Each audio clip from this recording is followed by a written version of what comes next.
So one of the more interesting mysteries that's been talked about from the beginning of this arc for over a year was kind of somewhat maybe answered in Dragon Ball Super episode 127 when we found out about Jiren's backstory. But like with Dragon Ball Super, just when you think you have all the answers, they change the questions. And I feel like we actually now have more questions based on what we saw from 127. So careful for spoilers if you haven't seen the episode yet. I'm sure everybody watching this already has, but if you haven't, check it out, then come back to the video because I want to have a discussion about Jiren's backstory and what it means and what it could mean for the future of the franchise. So joining me on this video to discuss Jiren's backstory, check him out. He's been here before. TR4G1C Tragic. Hello. You began to enjoy to say that now. I enjoy spelling out your name, bro. It's like when Fabulous first started rapping back in 98, and he would spell his own name on every song. Fabolous. Yeah, I think maybe I got inspired by that. I don't know. What's up, guys? It might have been 2000. I don't remember. Could have been. It was back then. So Fabolous. So let's talk about, speaking of tragic, all right, freaking Jiren is a tragic story. So yeah, we found out that when he was a kid, a mysterious villain appeared and killed his family. Now, that villain, we don't know who that villain was, but I can tell you who it wasn't, and that's Goku Black. And I knew, bro, like I knew when I did my review, I called it. I said, people are going to start saying it's Goku Black. And the next day, bro, I got blown up. And I don't know if people are just trolling me. I don't know if they're screwing around with me. But people actually think it's Goku Black. It is not Goku Black. No. It's not Goku Black. No. If they reveal it to be Goku Black, we're going to have a lot more questions on that. It's not Goku Black. Yeah, if it's revealed that it's AKA Zamasu, AKA Goku Black, then we have massive questions to ask about all this other timeline loops and all this other stuff. And I know that's a topic that we just don't even want to talk about. Let's not even entertain it, bro, because it's not Goku Black. Yeah. But we know he's a villain. Yeah, they introduced him as like a shadowy guy. He killed Jiren's family. Then Jiren was picked up by this mysterious old Obi-Wan Kenobi guy. Mm-hmm. And then he was trained up. And from what we understand, this is not really made clear, but at one point, Jiren created this sort of, I don't want to say like an army, but like a clan of fighters. And they all went to go fight this dude. And he killed pretty much all of them except Jiren. But I don't remember the episode specifically stating that Jiren was able to beat him, though. Is he still alive is one of the big questions. Did the episode say that he beat him? The episode, okay, so this is very interesting. This is where kind of a lot of people have different, like, of saying like backstory or roots or anything like that. I consider it the roots, but I'm not saying the backstory is wrong or history of like a lot of people have been saying. But I think this is more of the story of the roots of Jiren's strength. And no, they did not talk about him specifically beating him. But we could take it as a presumption that maybe he did or maybe he didn't. The weird thing about this is Belmood knows more about his story than anybody else. And there was a time that actually Jiren goes off and tells Belmood to shut up. So that's kind of like there's more that is not being told to us. Did he beat him? We don't know. That is a good question to ask. I don't think he did. I think he just I think he utilized that as a strength or a means to become stronger and eventually find out who that individual is and bury that, forever.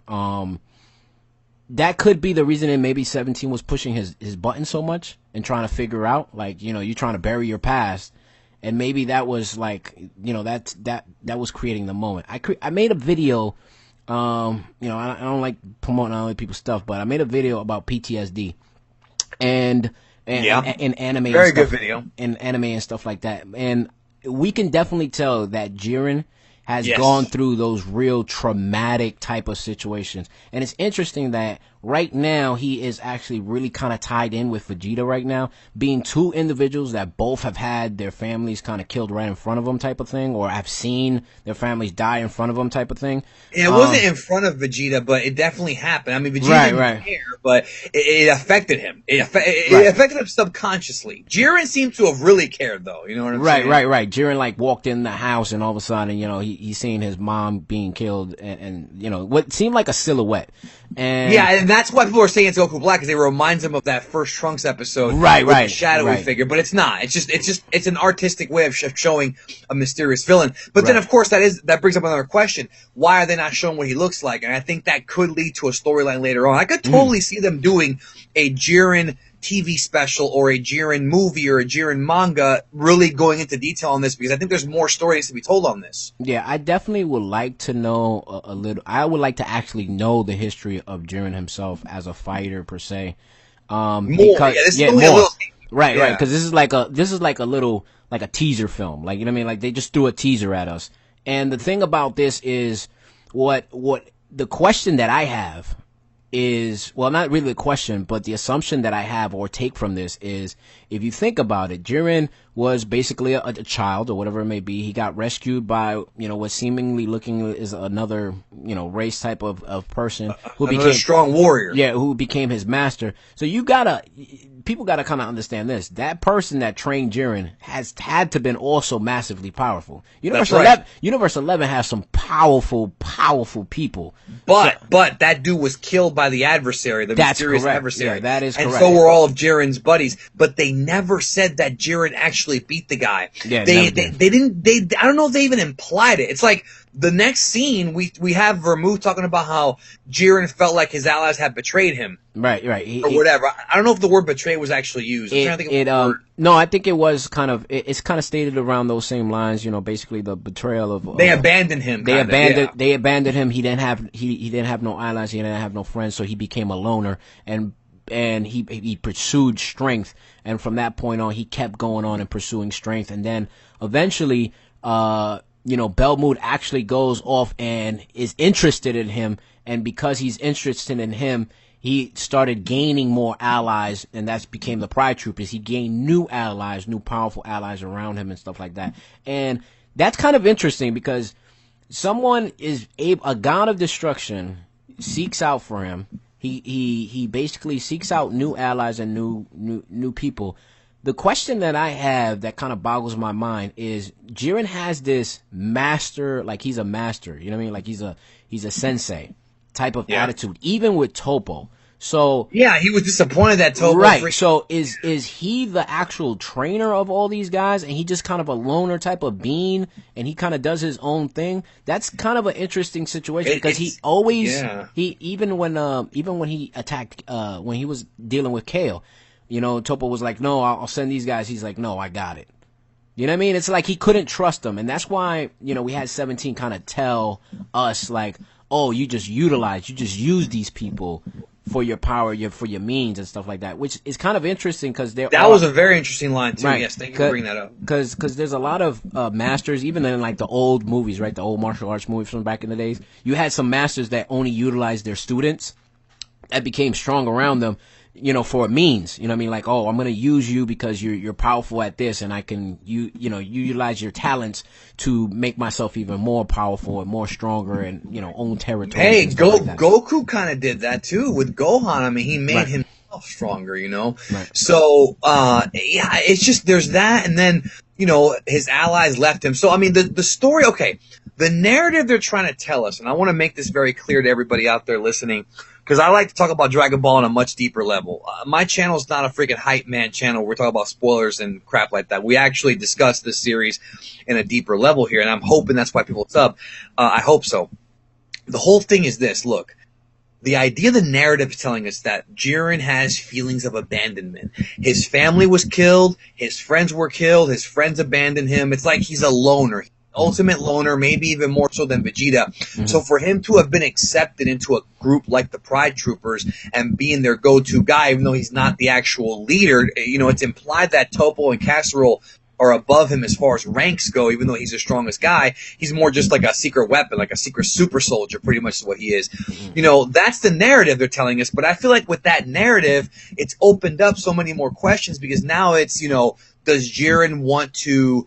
Those friends that abandoned him, does he have vengeful feelings towards them? Is that mysterious villain still alive? Who was his master? There's all these questions they raise in this episode that, to be realistic, we might never get an answer to. I'm not saying we aren't going to get an answer. Mm-hmm. I'm saying we may never get an answer. And that is going to irritate some people, and I can't even blame them for being irritated. Tragic man. My thing is, I think this is going to be an interesting thing, is what if you know, like you were stating, you know, the Pride Troopers kind of came around him and accepted him. What if it's not that way? What if it's the other way around? What if it's, you know, he was this guy who's massively powerful, became strong, and started his own movement or his own cause, and the Pride Troopers gathered around him, meaning, you know, like a renaissance, you know,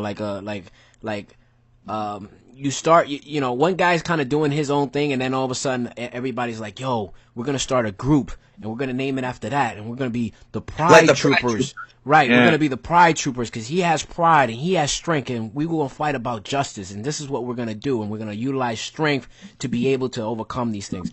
Could potentially be, I mean, we've seen that in a lot of cartoons, a lot of movies, a lot of animes and stuff like that over the millenniums, it seems like. That could be the thing, and that's what's making me believe that we're probably looking at this a little bit different. It could be that Jiren is actually kind of the head of all this, and because we have Belmood actually confirm, because of his strength is why I pursued him. You know what I mean? Like, he does state that. Belmood does state, because of his strength, because of who he is why I pursued him. Could that be part of another reason? I mean, because there's a lot of things. There's a lot of twisted, you know, not misinformation, but there's missing information in this, you know, especially having Jiren kind of tell Belmood to shut up. I would love to have known what else he had to say about the whole thing. No, it's just, there's just so many unanswered questions. We might get the answer. We might, but I'm hoping. I don't know if we're going to get it in Super. This might be something that's saved for some other thing. Maybe a video game or something. I don't know, dude, but it'll probably be in the manga. I hope so. That's true. People were saying that the episode that those flashback scenes reminded them of like other anime like Naruto and Yu Yu Hakusho. There definitely was that different vibe, and right.